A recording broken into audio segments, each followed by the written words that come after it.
আসসালামু আলাইকুম my lovely viewers, আপনারা সকল ভালো আছেন নি? আমি ভালো আছি আলহামদুলিল্লাহ। আশা করি আপনারাও ভালো আছেন। এখানে দেখো একটা মজাদার কারি রান্না করলাম।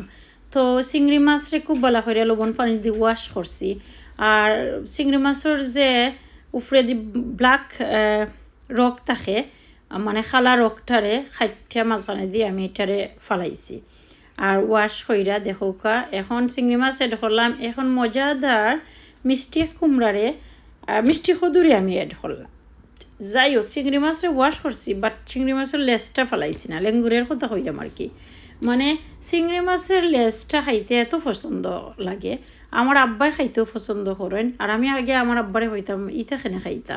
আর এখন আমার আব্বার কাছ থেকে খাওয়া শিখছি। কইছেন খাইয়া দেখ রে ফুরি, যে মজা।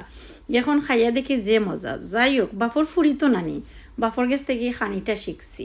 এত মজার খানি। তে চিংড়ি মাছ